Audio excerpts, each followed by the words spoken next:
गिबियावनो आंनि आर'नाइ इउटिउब चेनेलनिफ्राय नोंथांमोननिसिम बयनिसिमबो खुलुमनाय जासिहरबाय। नैबे सावगारिया जाहैबाय ससियेल मिडियायाव दा गोबां गोसारगासिनो दङ।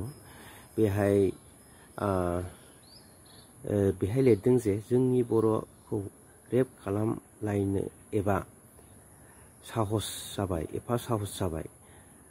होनबा दस्रा जाथिया बर'फोर एसे माबाफोर खालामदो, बिसोरखौ जों क्लासफ्राव थांबाबो गिलुं गिलुं मोनसै, जों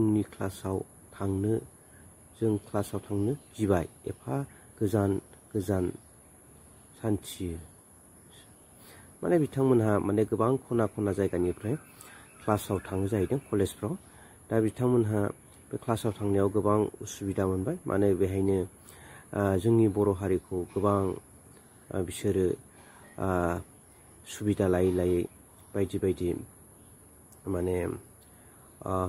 रेप खालामनानै दिनै बेबायदि अबस्थासिम गारनानै दोननो हाबाय। दा ओंखायनो जोंनि बयबो दल संगठनफ्रा, बर'फ्रा जाहाथे खौसे जानानै बेबायदि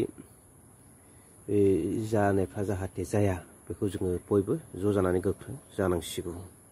आरो लोगोसे हिन्जाव हौवा दोनखारलायनाय, गुबुननिजों दोनखारलायनाय, दा बेफोरखौबो जोङो बयबो नोजोर होनांसिगौ। बेहाय कुमार बसुमतारीया होदों। बे सानैया थांनाय हरनिफ्रायनो गोमानानै दं। बिसोर सानैया थांनाय हरनिफ्रायनो गोमानानै दं जाहैदों।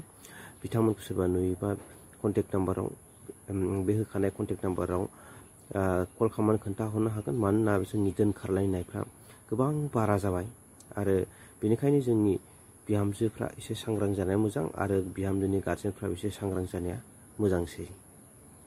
बेबायदि थासारि सोलिलांबाय थायोबा जोंनि बर' समाजा गोबां गुलाय गुजायाव जानो थांगासिनो दं। मानो होनबा सोरजोंबा रेप खालामजानाय, आरो सोरजोंबा जोंनि बर' बिहामजोफ्रा बा हिन्जावफ्रा दोनखारलांबाय थानाय। दा बेफोरखौ जोङो बयबो एसे कन्ट्रलाव थानांगौ, आरो बयबो सांग्रां जानाया मोजां।